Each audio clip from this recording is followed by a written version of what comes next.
Hey Shane, Yes, sir. have you seen the movie Searching? No, sir. Well,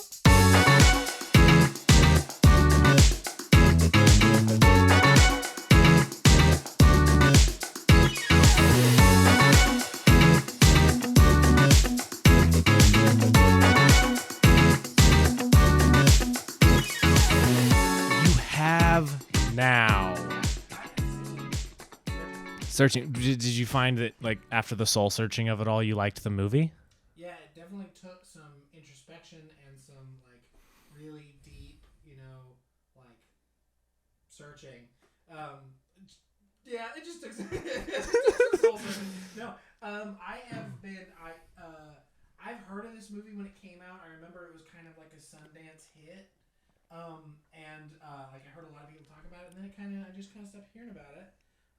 And so then when you brought it up to want to watch it, I was super excited. So I'm glad I finally have had the chance to watch this very cool movie. Yeah. Okay. So to basic throwdown, like lowdown on the movie is that it's a gimmick movie.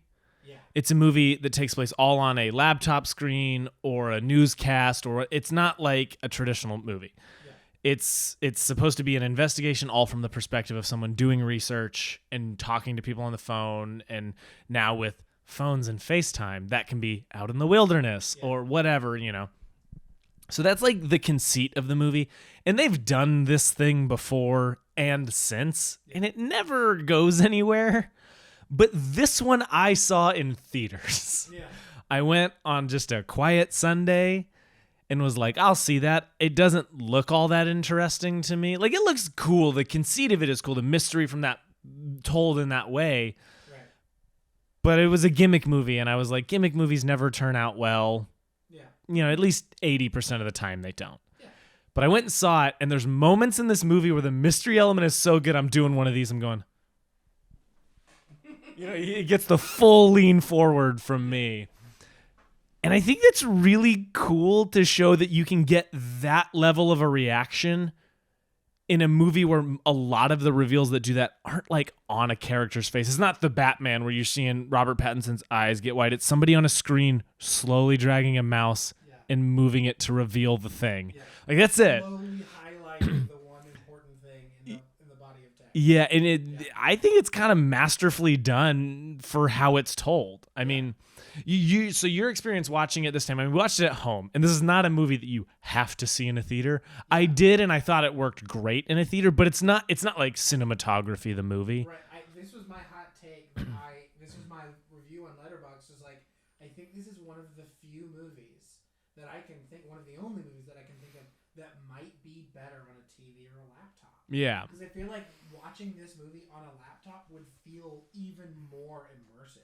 In a really fun and interesting way, I agree. Yeah. Super cool. It would feel almost more like an ARG. Yes. Ooh, that's a great way to. Yeah, for the layman, that's alternate reality game. It's like there are a lot of. I love ARGs. I think that's like a really cool unexplored, or just like not unexplored, just like non-traditional storytelling narrative space. Right, because they're not like the gimmick movie I don't like. Which, by the way, gimmick movie. When I say that, I mean it's a non-traditional movie. Yeah. Gimmick movies can range from things like Hardcore Henry, where it's all first person, to, I'm gonna say it, and people reject this, 1917, Yeah. which is a gimmick movie, the simulated single shot. That doesn't get me saying gimmick. I understand sounds like a negative, but it's not. It's more of there's a connotation for sure. Right. But the meaning. Yeah, like 3D was originally, talkies were originally considered kind of a gimmick. Like people were like, Not a gimmick? I think yes and no. Where I think it's like somebody. So a one-shot movie is a gimmick, but 3D. I feel like 3D very much is. I just feel like it's a popular gimmick. My one reason for saying it's not is tons of movies come out in 3D and you can watch them either way. You can't watch 1917 not in one shot. You know what I mean? 3D is like 3D is a gimmick, but it doesn't make it a gimmick movie. Maybe that's how to put it. I don't like 3D. So that's what I mean when I say a gimmick movie is like that idea. of something superfluous or telling it in a non-traditional way. But the cool thing about ARG, I always say it wrong, ARG, is that it's more like a serialized television thing. I mean, typically the internet, right, where it's like you get a little chunk of the story, but it's asking you, the audience member, to be a participant. Yeah. To like, it's usually on multiple platforms. So a lot of times nowadays, the most recent one I can think of is the Chris Stuckman, film critic, come on the pod. That's a joke, but also come on the pod, please. I would legitimately, I would love it. Chris, baby. No, legit. I love Chris Stuckman like a lot. He just directed his first feature, and leading up to it, there was an ARG. Ooh, I didn't know that. And it was like, it was the premise that there was somebody on Twitter like, has anyone heard of these people? And it's this YouTube page back from the early days of YouTube who were like ghost hunters. And they were trying to do, and so it's like this thing that they're like, the person investing was like, me and my sister used to watch these all the time, but I can't find any trace of them. We have it on VHS tapes. I'm uploading them. And it's like episodes of like the paranormal something, like these teenagers going and looking for them. And then it ends abruptly, but it's like this really cool mystery of them going and doing like ghost hunter stuff, and it slowly unravels and gets more and more like crazy. But the cool thing is when I watched that, I didn't realize it was connected to Stuckman's movie. That's so cool. Until after. But to this day, Stuckman, when he talks about it, he goes, well, we're doing a movie about the Shelby Oaks, which is this. He doesn't talk about it like it's a thing. Like, that's part of the fun of it to me, is that no one really likes to admit, even if you watch recap reviews of these things, people are like, is it real? Is it not real? And it's like, we all know it's not real. Yeah. But I love the commitment to it, even from a recapping standpoint. Yes, 100%. I think that is, you're right. That is such a cool way to do it, and this movie kind of feels like that. Yeah, like if you were to watch this on your computer screen, it really draws you in. I mean, because you're watching it on the same screen that you would be participating. Yeah. I think we watched it on the big TV in the living room. I would love to watch this on a laptop or on the computer behind me. I would love to watch it on a screen like that and just see if it feels different. Yeah. Because I have to imagine it does. Well, let me throw this at you. The reason I wanted to do the searching now, it was kind of an audible. We were originally going to do something else, but then I was going through some like upcoming releases. Yeah. And Searching is getting a spinoff or like an anthology sequel. Yeah. Directed by the editors of this movie. Which is so cool. Starring Stormy Reed. I don't know if you've seen it. She's in Euphoria right now. She's going to be in The Last of Us. She's super talented. I'm excited about her being in it. But it's called Missing, and it's another one of these like all on a screen. But this one is about finding like a kidnap victim. You know, it's interesting. So it's, or at least seemingly, right? Like we know this one has some twists, but that's the conceit of that one. But I didn't realize this was happening until I went and saw Mathregan. When's the release date? January 20th. Whoa! So it's like really coming up. it's like soon. And so like I went and saw that, was like, I didn't know this was a thing. Yeah. And then was going through the list and I was like, I got to show him Searching. So one, I could rewatch it in preparation. But two, it's been on my list for a long time. And this is often a movie I talk about as being like, I get it. I get what you think it is. Yeah. But it's a legitimately good mystery. I have heard nothing but like really solid things about this movie. I remember being excited to watch it. Mm-hmm. They were like, it's a movie all told on a computer screen, but they did it good though. Like, It's good this time. they didn't screw it up like the last 30 times. Yeah, dude, like it feels kind of weirdly like I think Megan, not Mathregan, but Megan pointed out that My wife. his wife. My wife. I literally, we've been married for like 2 years at this point. I seriously always forget. Maybe it's because I haven't seen Borat. You haven't seen Borat? I haven't seen Borat. Is it not on the list? It wasn't, but now it is. I just for some reason didn't think you've seen it. Everybody thinks I've seen Borat. I've never seen Borat. I think it's everyone quotes Borat, even people who haven't seen it. Yeah. So I've never thought to be like my wife. Anyways, so Megan said. She mentioned, she was like, oh, that feels like a movie that should have come out in 2020. Like somebody made it and put it out in 2020, but it came out in 2018. Like this was in every way not a product of someone like being creative for the time that they were stuck in. Yeah. It was the product of someone's pure creativity. Yeah. And I think that's awesome. Yeah. I mean, it was shot in an incredibly short amount of time. Yeah. And I was reading this before the movie came out. The editors and the director and the writer made an entire like hour and a half version of the movie just on their actual laptops, just to show people what they were doing. Yeah, that feels like it would be so easy to make a proof of concept for this movie. It's just record your screen. Record your screen, gather images, build out a Google Doc. You know what I mean? Like, it's all you got to do. So that's what they did, and they showed it to people to be like, this is what we're going for. This isn't just going to be some dumb, hokey thing. We want to draw real emotion and real characters and tell a real story. And that is the beauty of it to me. That's what takes it from like a gimmicky movie to an actual story. Is it feels like you could have made this movie not this way, but this way was the interesting lens to look at it for the time. Yeah. That's my fun. That's the thing that sets it apart from other gimmick movies. Right. I mean, it's like it's got a super solid script and super solid performances. Yep. Like there is a version of this that it like, yeah. I mean, like there's versions of this that exist online right now that aren't nearly as good. Yep. But this one is just like so head and shoulders over anything else like this that it is like definitely worth talking about and worth recommending because it's super cool. Yeah, I mean, it's got like you said, great performances, but kind of chilling performances too, which is amazing when so many of the scenes you can't see actors' eyes or their faces. All you see are like, I'm thinking spoilers for this movie. Stop here, go watch this movie, come back, finish it. It is a really good movie, and I don't want to spoil it if you haven't seen it. Yeah. So, to our 2 listeners, watch Searching, go back to this on your little YouTube screens, and go. Quick, like 90 minutes. And it's actually like an hour 45. Is it really? It's like a full movie. It feels like it's like quick 90. Does not. 145? Yeah. 142. 142. So it's. So it's still quick. I mean, it's not Dune, Yeah. or Avatar: The Way of Water. It's a quick 142. It's a quick 140, and yeah, no, it breezes by because the mystery is engaging, and you desperately want to know, and you want to whatever.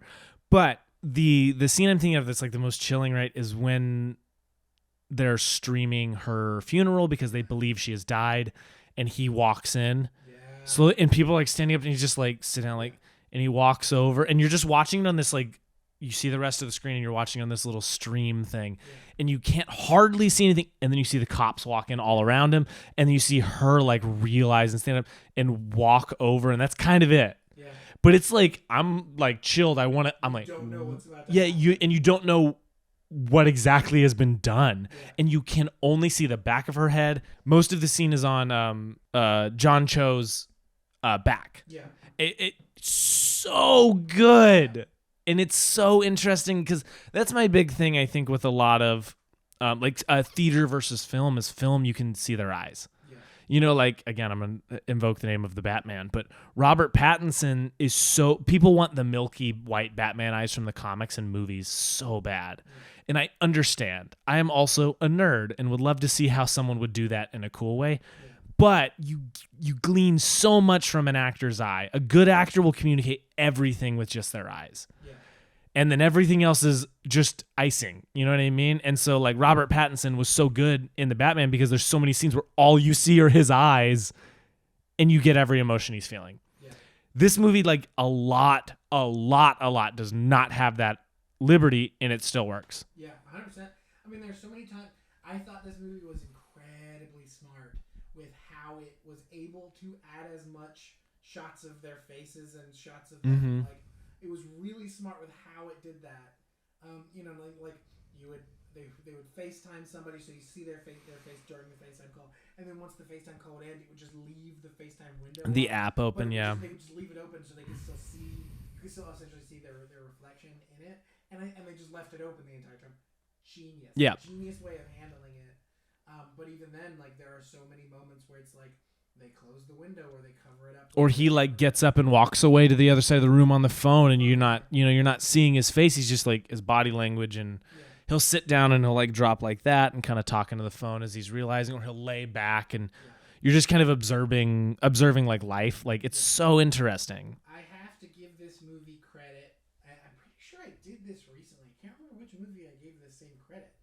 but instead of doing the cop out, which is not a cop out. This is the thing that frustrates me every time a movie does this, where if something is shot on a phone, they film it on a cinema camera. Oh, it was the Batman. We watched the Batman, and you were Okay, it talking was about the this. Batman. Yeah. Okay. Oh, yeah, it was the Batman.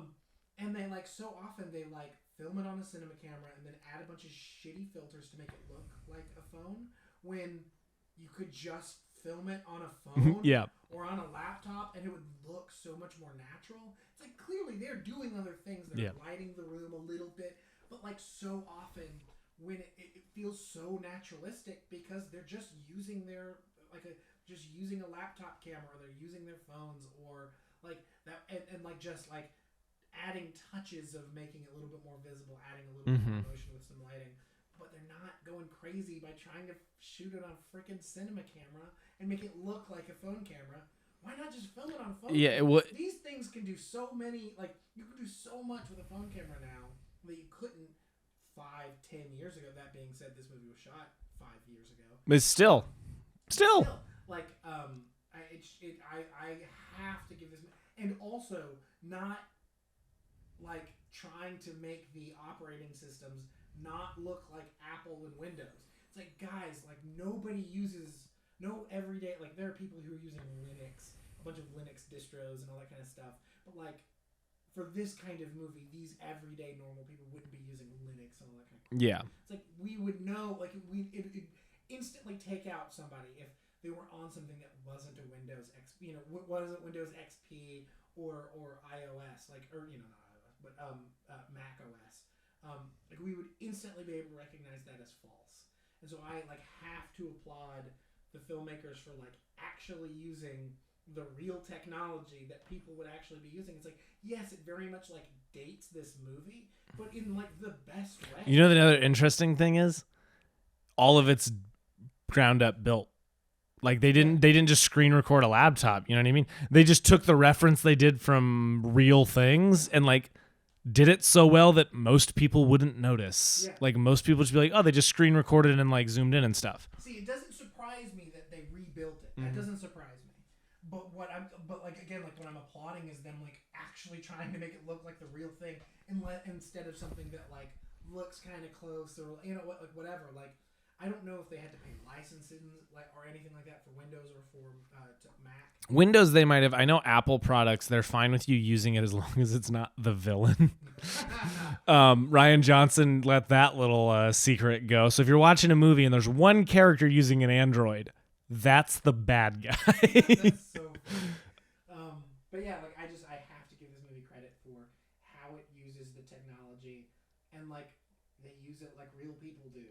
And like if they don't, there's like hardly any, if none at all, kind of like the only one that I think I could even remotely point at would be like the funeral service live stream. Like if there's one contrivance, it would be that. But even then, I don't even think that is a contrivance to like get something to get it on the screen. Yeah, and like I think the justification of it being built into the story, again from how well the script is written, is that this is a very public thing. Yeah. And so there's all this interest in it and people want to see and people want to mourn. And so they provide that service, that. So I think there's a built-in justification to it being there. But that's the only one that I was like, if I had any but like literally just that justification is enough. Yeah.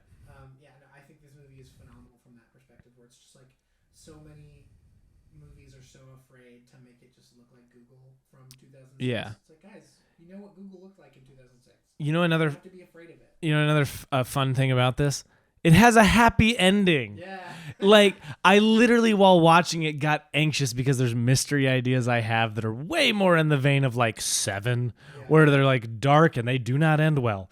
So it was really weird and fun watching a dark movie that has a happy ending. Yeah. The twist is she made it. Yeah. They got her. They saved her. Awesome. Like that is something that shocked me when I watched it, and only now on a rewatch does it feel so subversive to the genre. Right. And I'm so curious with like the sequel coming out how they pull the same magic trick off of like telling a compelling story when we kind of have a little bit more expectation for it because this one was good. When you say like, I mean, do you think it has to be a happy ending in No. I don't think it has to be a happy ending. But what I'm saying is, as a mystery, the searching subverts its genre. Most mysteries end with them catching the bad guy, especially like 70s hard, like Chinatown and The Conversation and things like this. Don't exactly end well. Yeah.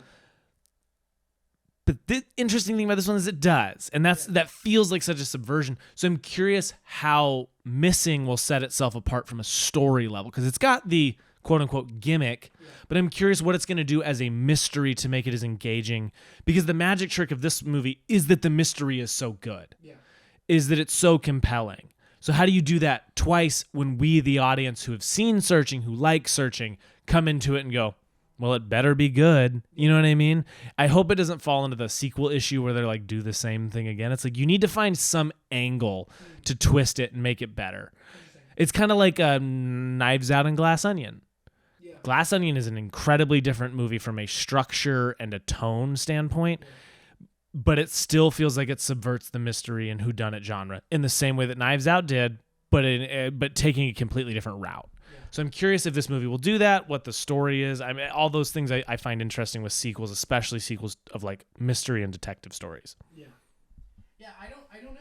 Because like in all honesty, like I don't feel that the fact that it ends kind of happy is, I don't think the point of that was to be subversive. No, I don't think the point of it was. I just think it ends up being subversive. I don't think they went, let's subvert expectations. No, they went, this feels natural to the progression of the story.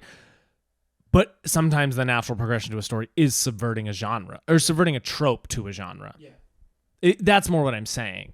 And I guess what I'm driving at is like, I don't think I need that. Like, I think I would be happy if they just made a cool thriller, cool mystery story on a laptop. You know what I mean? Like, I'm fine with them just kind of running it back. If you ask, just like different characters, different world, different story, with obviously some like 4 or 5 years of added knowledge when it comes to like new technology and new things you can do. I'm sure there's new things that they can bring into the story that that weren't there 4 years ago. Nothing jumps to mind, but I'm sure there's like other cool things that AirPods. Yeah, there you go. Oh shit, he's got AirPods in. He can't hear me. Yeah. Like I'm sure there's some cool stuff that they can do with that, but from like a subversion standpoint, I don't think I need that. Like the reason I bring it up and the reason I say I don't need it, but I want this movie to be able to set itself apart outside of just the gimmick. I want people to walk out of it and not go, oh, whoa, they pulled off a mystery on a laptop. I want people to walk out talking about the story, because when I left Searching, I was talking about the story. I very rarely brought up the fact that it was like on a laptop.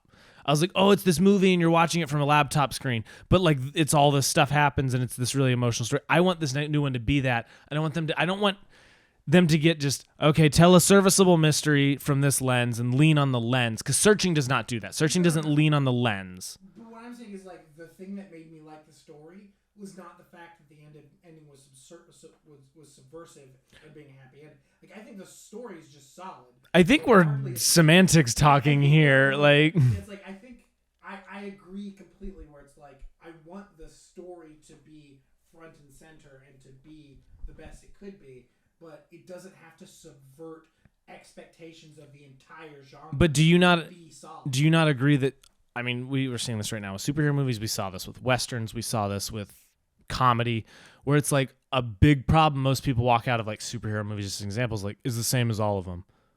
That's my worry for Missing, because it's coming out in January, which has to be said. Yeah, getting dumped into a thing where it's not been marketed. No. The fact that like I think I must have heard about it at some point that it was happening.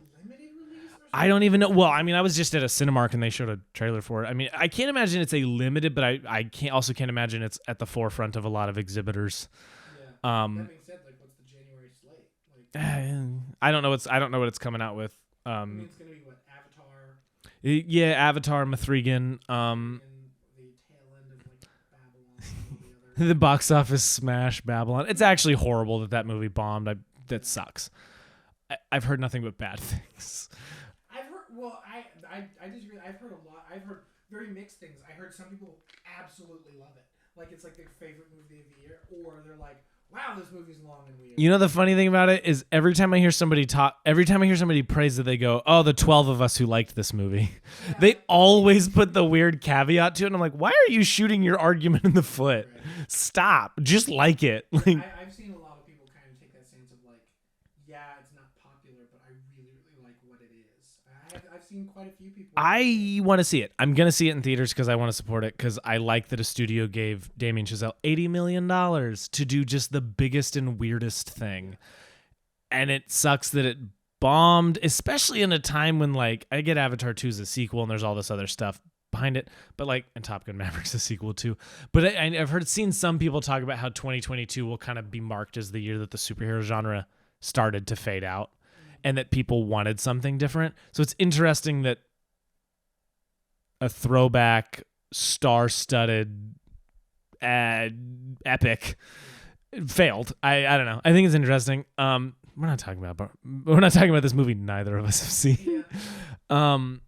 But no, I think Searching, again, it's emotional. I weirdly get caught up in it. Yeah, no, The like, opening thing is like not as devastating as Up, no, it has, but it has Up energy. it's trying to do it. It's trying to emit yeah. Up energy, and it works to an extent. I think it's a very effective opening that sets the stage, and then they never ham it up. It's not exactly subtle, but they never like overham it to the point where it's frustrating. It's like you just always feel the looming presence and the mess, and also separating them through technology is interesting. Yeah. There's only like a couple of times where during the movie after that opening bit where they're actually in a room together.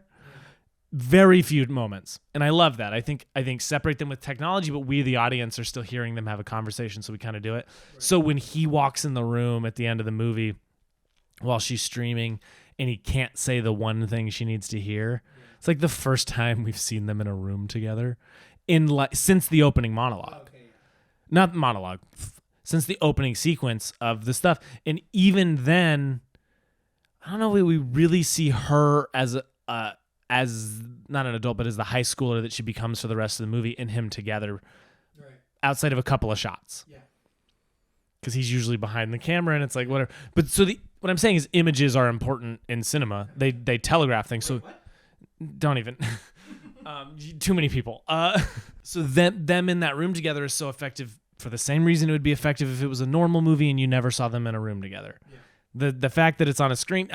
What I'm saying is, to the movie's credit, it's told in this weird way, but film language still is effective. Yeah. And I think that's super cool. Yeah. 100%. Yeah.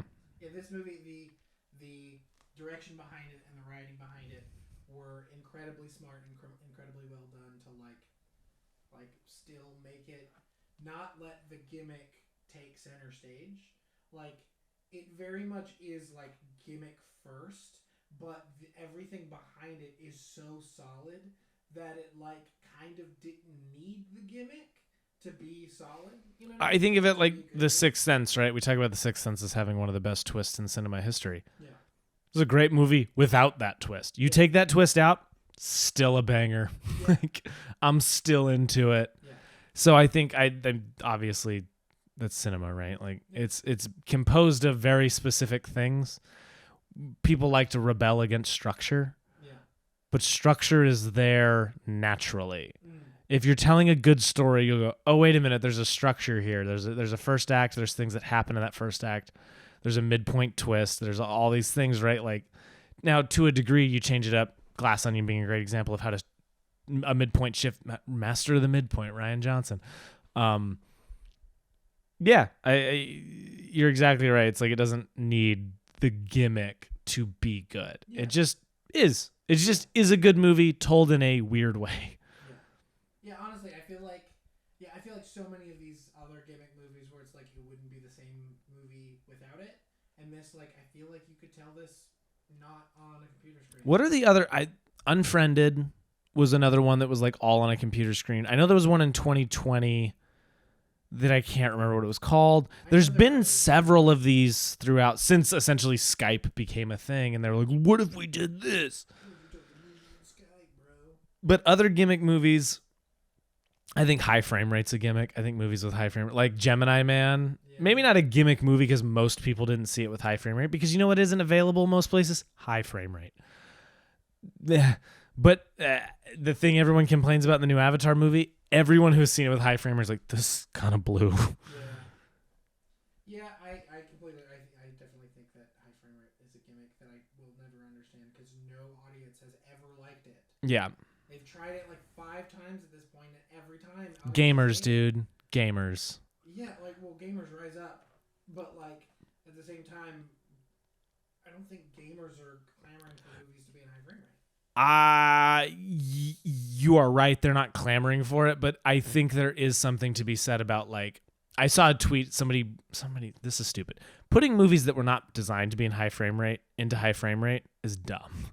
Yeah. So somebody put sequences of Into the Spider-Verse in 60 FPS, right? And so I was reading through a Twitter chain on it, right, which take that with a grain of salt, Twitter, but it was from gamers talking about it. Like, most of the comments were like people, like gamers going, "Oh, it looks horrible and I love it and I just can't help it." And you're like, "What do you mean? It's like, it's not even how your eye works. Like, why are we doing this?" That's a bad gimmick. What's another good gimmick? I think tracking shots are good gimmicks. I'm talking. Well, no, like the one-shot movie, because they. Like, what? Yeah, tracking shots gimmick. But like the one-shot movie. Is a gimmick movie. Okay, now wait. Let's talk seriously about this for a moment. I think there are movies that use zooms too much. That's a joke. I don't care. I think there are movies that use zooms too much, and then I think there are movies that are perfect because of their zoom usage. The Glass Onion. Yeah. Django Unchained. Ocean's 12. Let's bring this debate up. I love Ocean's 11, and I really like Ocean's 13. Ocean's 8, pretty fun. I haven't seen it. It's fine. It's fun. I heard they're doing another one. That's kind of cool. Yeah. Ocean's 12 is a bummer. I don't like that movie. He's got no taste. I'm sorry. And let me put it this way. Sorry. For those who've been listening to this podcast for this amount of time, you just found out that he has no taste because he dislikes the movie Ocean's 12. I'm sorry. Because I was sorry when I heard it too. This is the man I've chosen to be my best friend. And he decided to stab me in the back by disliking the movie Ocean's 12? Ugh, how dare him. Look, I'm not saying the movie's perfect, but I do love it. I regret nothing.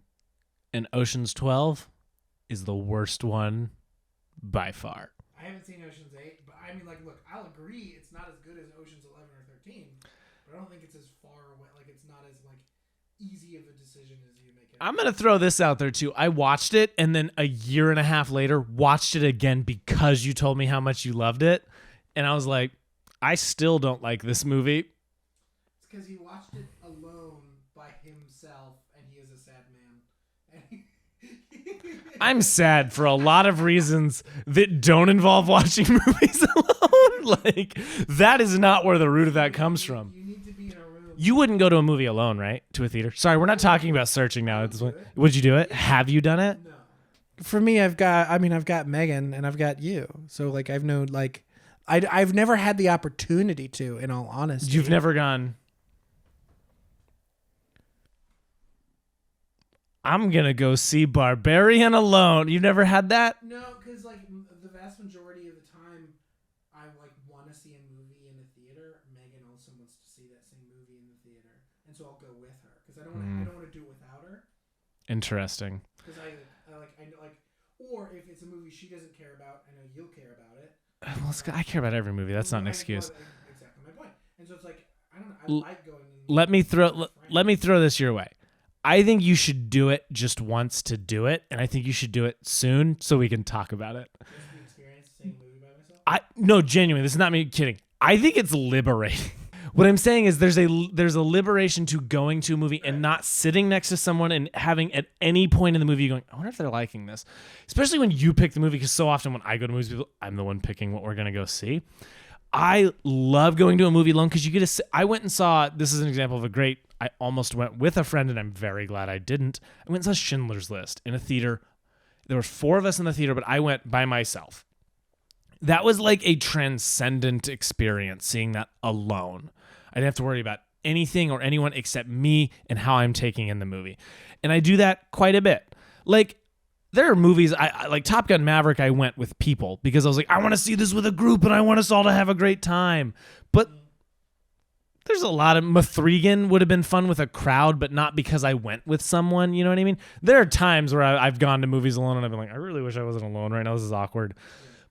But I do think it is a very fun experience in a way most people wouldn't expect, because most people are too, not saying this is you, but I'm saying most people are too self-conscious to just go to a movie by themselves. No, I could do it. It's just like I said, like I would rather go with someone, not for any self-conscious reasons or anything like that. I just would like, I don't know. I like company. I like spending time with you, and I like spending time with my wife. My wife. See, I did it that time. Why do you? And I don't want to. Like I said for Megan, it's like, you know, we have basically the same movie taste with a few exceptions. So it's like, if I'm gonna like the movie and I want to watch it, she'll want to watch it too, and I just don't want to like leave her out of it. I'm not saying make this a regular part of your schedule. I'm just saying you should try it because it's fun. Okay. It is fun just to go to a movie alone and be like, Megan, that you want me to stop watching movies with her. you see how he twists what I I say? didn't twist a single thing. That's exactly word for word he said.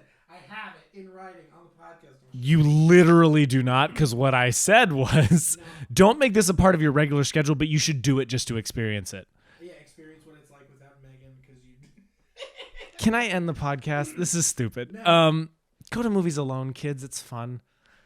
How often I would have. Go with people, so more people will buy movie tickets, and we can actually support the film industry. I don't know why he is advocating for not supporting the film industry and these wonderful artists that deserve to get paid. I don't know why he's not supporting that, but I do support it. So go see it with as many people as possible. He knows I'm right. I'm not saying I'm you're wrong. kidding. I'm just saying I love my wife, and you said I should hate her. I'm just kidding. I'll try it sometime if there's a movie that she doesn't want to see, that you've already seen. Back to the movie searching. Yeah. No, other gimmick movies. So I think the one-shot gimmick movie is fun. Yeah, I think that's fine. You can do some really cool stuff with it. I think occasionally I get to the point of like, why? I think that's the biggest detractor to the gimmick film is, why did we make this choice? Like 1917, it works. 1917 is an interesting movie. It's about so much. Now they cheat in the middle by like blasting through time, you know, a little bit, which I don't love that choice, but I get you have to make it because it's a one-shot movie. And they're not going to. It takes part of it takes place overnight. Yeah, it's Literally like not gonna be, exactly. Based on the creative choice, you have to do it.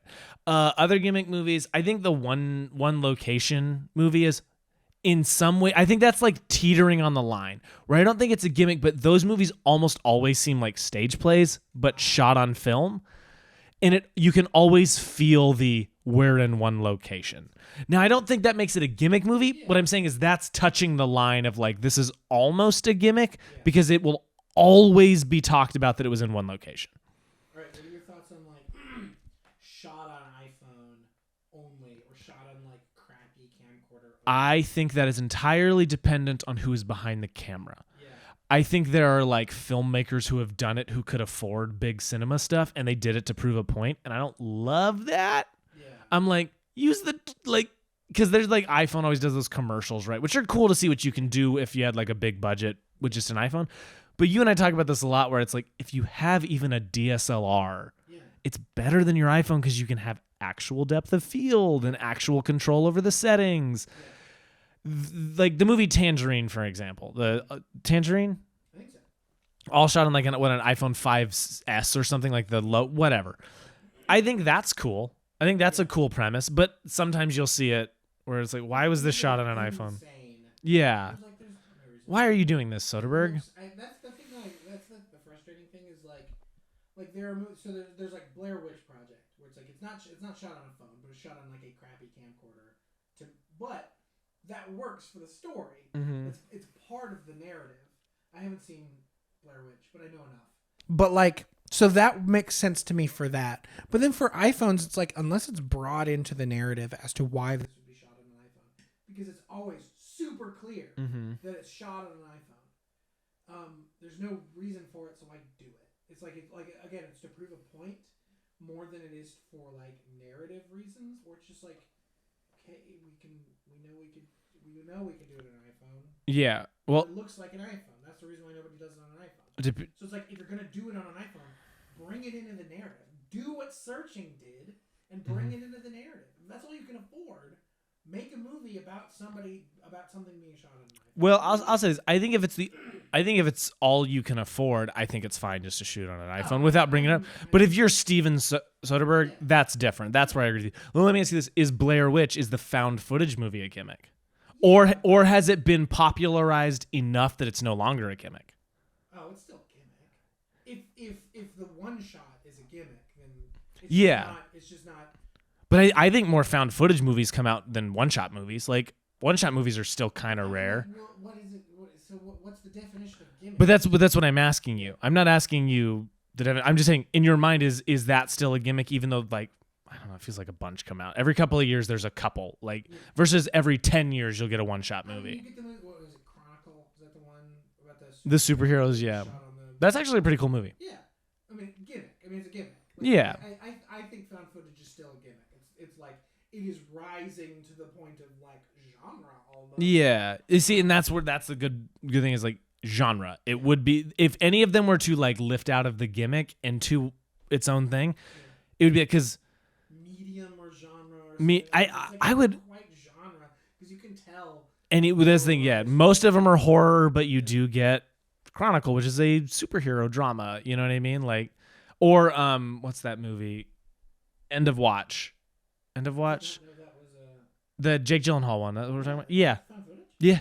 I didn't know that. It's the conceit is he's in school. He's trying to go to. So he's taking a film class. He's making a documentary on being a cop, and so it's all found footage. How many do you think it's happened yet? A body cam footage movie. That feels like it's gonna be a thing soon. If it isn't, it already is. I mean, you get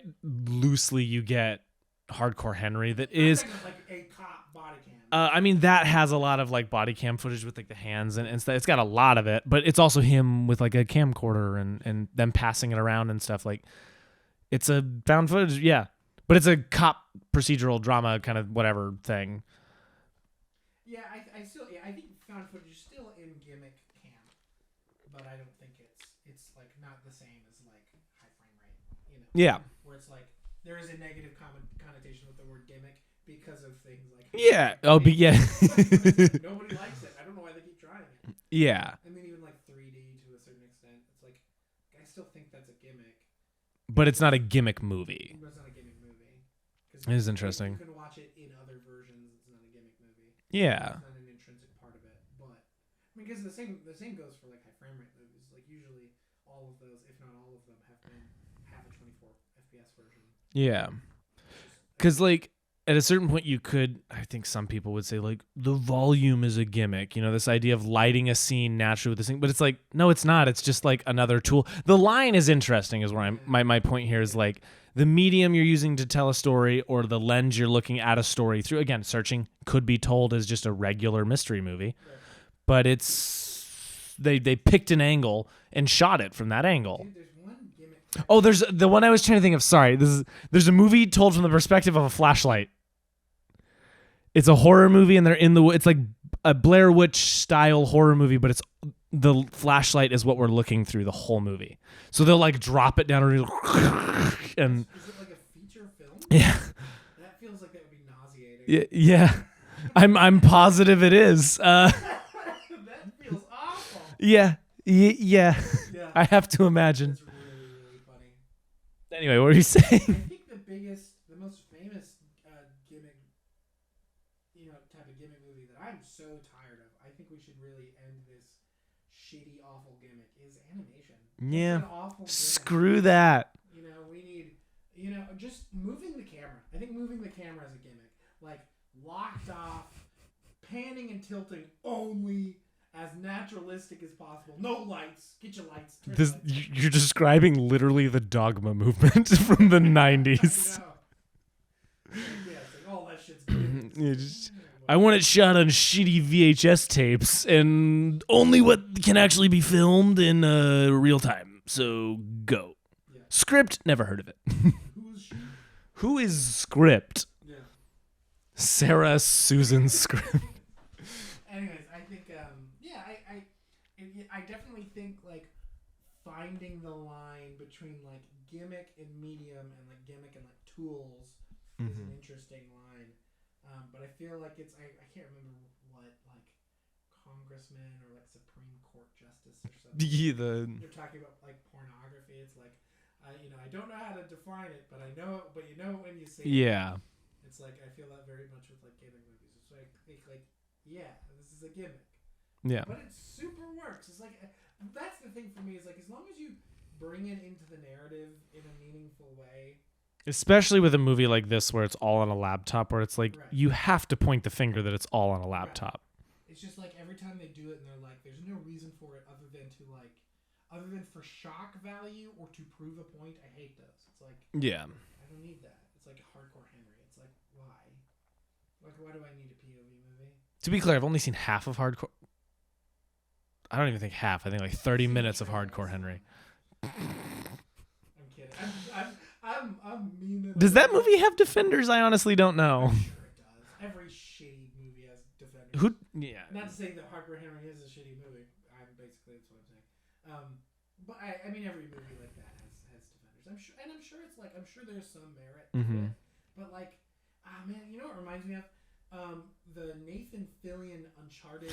I short. literally watching the movie, I thought about that. Yeah, where it was just like so they made this Uncharted fan film with Nathan Fillion and Stephen Lang. Stephen Lang. Okay, we remembered his name. It's not Scott Lang, ladies and gentlemen. It's Stephen. It's not It's Ant-Man. not Ant-Man. Which like is such perfect casting. I love it so much. And then the fan film, they just made some like dumb bad choices to try to make it look and feel like the game. So it gives it this like floaty Yeah. third person perspective where I'm just like, It's not interesting. why? I know we love the game. I know, but why? Like, you know what isn't that cinematic? A third person perspective. Doom, the Doom movie with Dwayne The Rock Johnson. Does that do that? It does jumps into first person shooters. You watch them. Oh, Yeah. Why? Doom, why? It's like watching John Wick, but from a body The cam. Rock is a terrible choice for Doom guy. Oh, he's not Doom Guy. not Doom They Guy? basically they are fighting demons or aliens. It's like the worst adaptation ever. I've never seen it, but everyone's like he's not actually Doom Marine. He's just Marine. It's just Doom guy. Yeah, Carl Urban's in it though, I think, which is fun. I love Carl Urban. Any other gimmicks? Any other gimmick movies? I'm sure there are dozens we could talk about, but there's a reason Searching sticks out. Yeah. Bringing it full circle. I mean, it is definitely like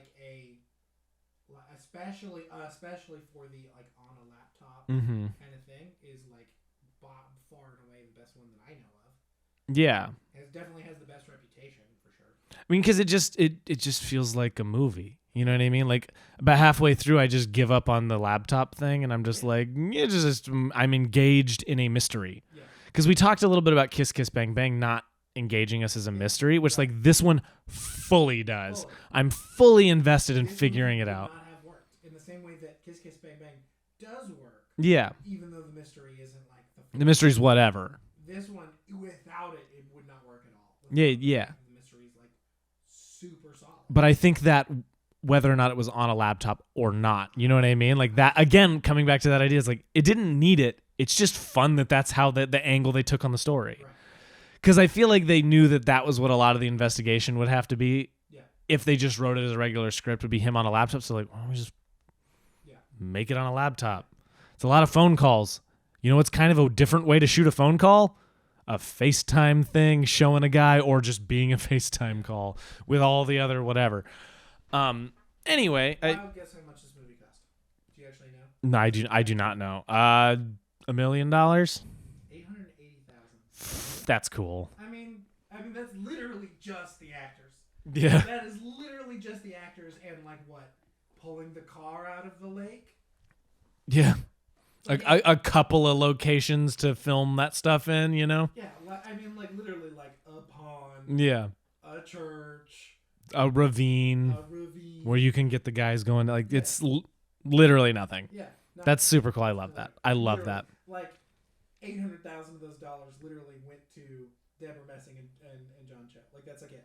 Good for them. Good for them. Yeah. Which is like also, it's like you also kind of know how little they got paid for that.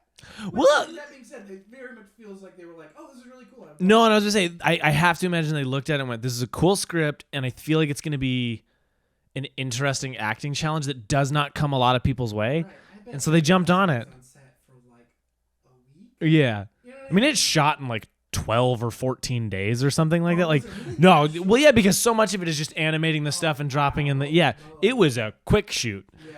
Yeah, really fast. So yeah, no, Yeah, they were like, it's a week. Okay, give me $60,000. We'll be okay. Whatever. You know, however much they get paid.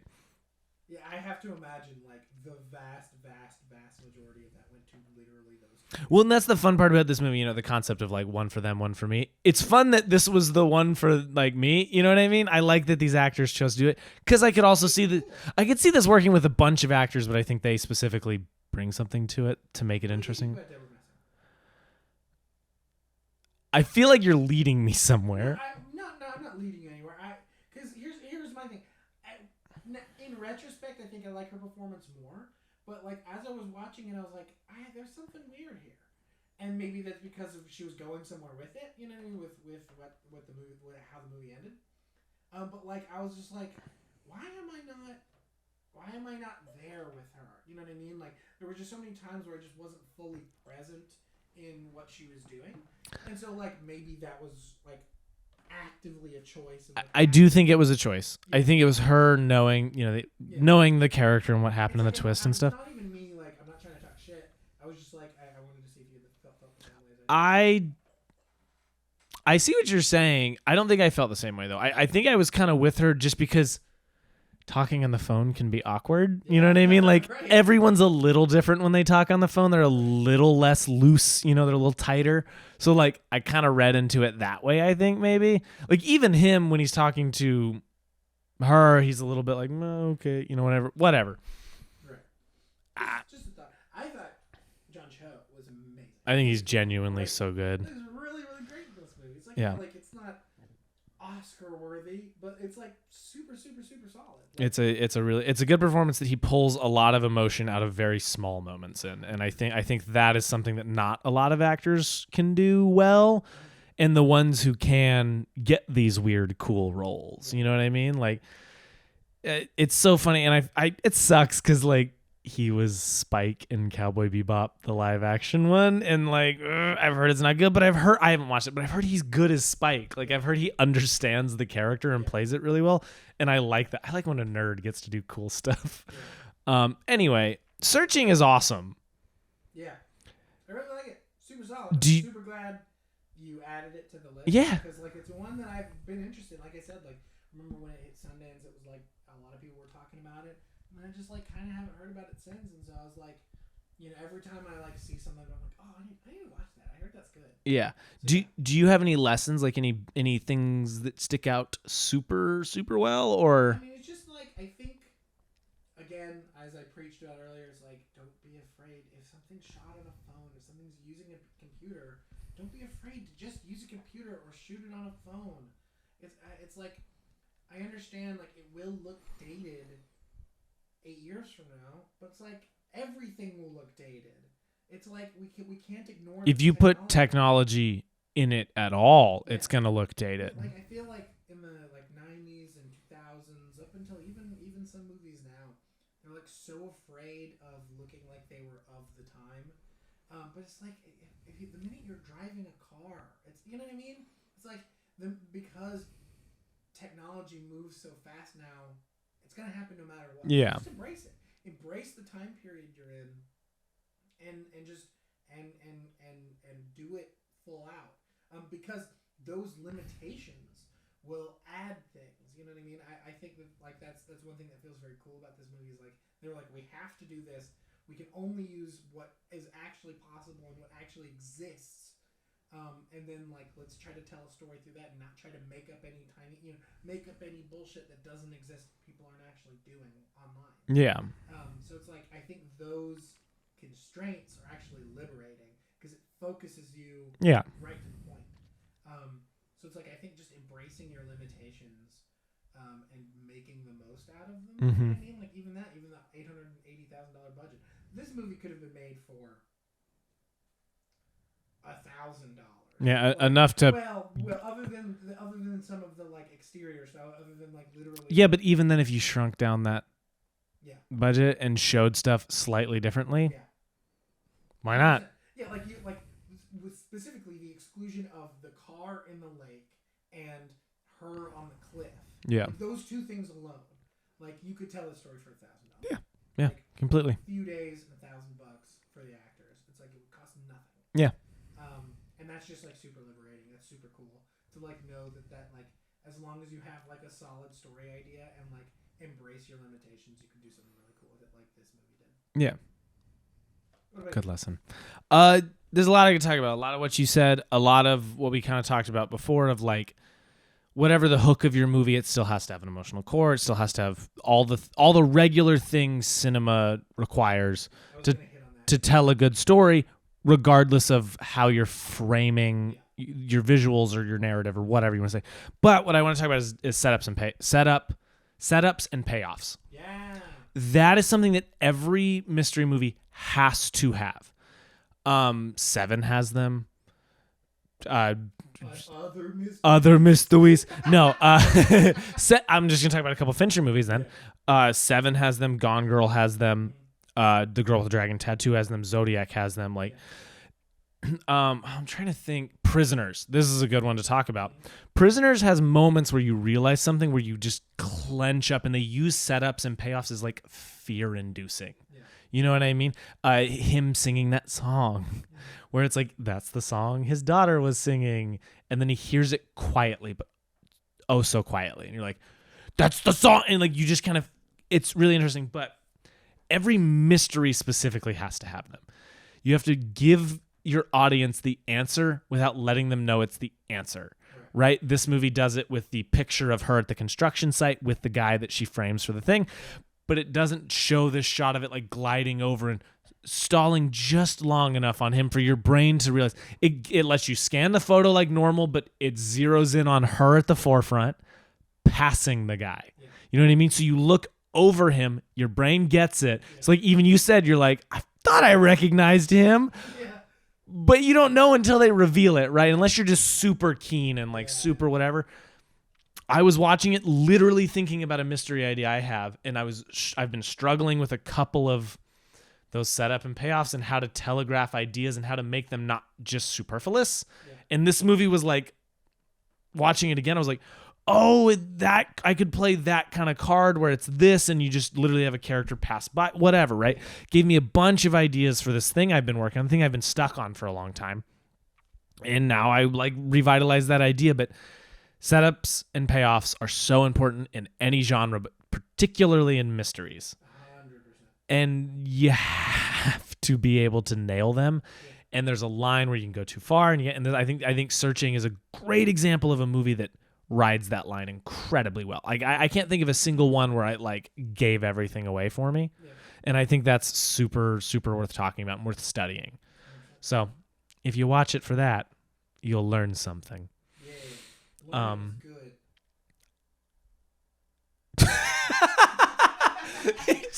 He second guessed himself. Oh, all right. That was weird. All right, so let's move on into the B segment. We've got a wonderful game to play. We're redoing trivia, but we're doing it with a twist. That's horrifying. So we did trivia a few weeks ago at this point, and then we also did our speed run a few weeks ago, or a couple weeks ago. This time, we're mixing the two. Speed run trivia. So this time, I'm going to put 1 minute on the clock, and we're going to see if you can get all the things right in a minute. I'm doomed. You're not going to get them all. I gave myself room. What? Should we do a minute or should we do longer? I do not know what questions there are. I have 39 questions prepared. But that doesn't mean we have to get through all of them. Do you want to go for longer than a minute? Let's do a minute and then see how we feel. Okay. How well I fare. Are you ready? I'm ready. What was the first film in the Harry Potter series? The Sorcerer's Stone. If you're in Britain, the Philosopher's Stone. Which film's makeup and hairstyling won an Oscar despite the makeup budget being Only $250,000. I have no clue. In which movie did Keanu Reeves learn judo, Brazilian jiu-jitsu, marksmanship, and driving, and perform 95% of the fight scenes himself? John Wick. No. It wasn't John Wick. No. Was it The Matrix? John Wick 2. In which movie does the iconic DeLorean time machine originally... Wait. In which movie was the iconic DeLorean time machine originally a refrigerator? What? A refrigerator? Yeah. I have no clue what that... This has been a fucking calamity. What is the answer? I'm curious. Fucking Back to the Future. But why was it was not a refrigerator? All right. I'm nixing the time period because it's being weird because the questions are fucking weird. When adjusted for inflation, what was the highest grossing movie of all time? When was this list made? It will change the answer. Oh, really? When adjusted for... Is it Titanic? No. It's not something crazy like Gone with the Wind or something, is it? Gone with the Wind. Okay, yeah. I was like, oh, shoot. I need to actually be better about keeping which ones you're getting right. Which movie depicted the battle scenes of D-Day so realistically that Saving Private Ryan. that one. Which movie has a Starbucks cup in every single scene in the movie? Fight Club. Which was the first U.S. film to feature a toilet flushing? Psycho. Yeah. Yep. After which movie did the sale of pet rats increase rapidly? Pet rats. Was it one of the Harry Potter movies? No. Okay, then I don't know it. Ratatouille. Well. Yeah, like that one's a good one. In which movie was the sound of a Russian train's toilet flushing used as the sound of an automatic doors opening? Think sci-fi. Oh, is it Star Trek? Yeah. Okay, I had no idea. That's funny. That's so funny. In which movie did Leonardo DiCaprio have to devour a raw slab of bison? The Revenant. Yeah, despite being a vegetarian. Mm-hmm. How many Star Wars movies are there? I feel okay. How many? So there's a couple of things here. There are 9 mainline Star Wars movies, 9 episodic Star Wars movies. Then there's Rogue One. Yeah. There's Solo. Yeah. And then there is also an animated Clone Wars movie. Yeah. And then I don't know if we're counting the Christmas specials, so 12 or 13. It's 12. We're not counting Christmas special. Which movie has a scene of 2 seconds of footage that took months to create? 2 seconds of footage that took months to create. Is it Interstellar? No. Oh, okay. What was it? Way worse answer. Transformers: Revenge of the Fallen. I'm sorry. What? Other Revenge of the Fallen trivia that we have is way funnier. Which movie's director was arrested for murder and had to prove himself innocent by calling in the actors that were murdered? I have no idea. Cannibal Holocaust? Oh, yeah, because that's like a hyper controversial movie. Yeah. Which movie is the most death-packed film ever made with an average of 5 people dying every minute? I don't know. 300. Stephen Callahan, a real shipwreck survivor, helped film which movie as a technical Advisor. Castaway? No. Life of Pi. I have not seen Life of Pi. The roar made by a famous sci-fi creature was created by rubbing leather gloves on the strings of a musical instrument. Which sci-fi movie was the iconic roar from? Is it Alien? No. I'll give you another guess. Is it Predator? No. What is it? Another guess. What is it? Godzilla. Really? That's how they did Godzilla? Which movies, like which series of movies, have over 24 minutes of just staring in them? I feel like you could guess this one. Is it Lord of the Rings? No. What is it? It's Twilight. That's so much better. So accurate. For which movie did Tim Burton train 40 squirrels to crack nuts rather than use CGI? It's Charlie and the Chocolate Factory, That was but awful. I didn't know that. The directors of which movie wrote a new language that the minions speak throughout the movie? I don't know who directed Despicable Me, so The direct, it, What- the which threat which wait, of which movie? So which movie? What's the movie? Despicable Me. Yeah. Yeah. That one was incredibly easy. We'll do two I more. was still thinking about the Tim Burton thing. Yeah. Which Disney movie features the "You Can Fly" song? Peter Pan. Some of these are really hard, and then some of these have been incredibly easy.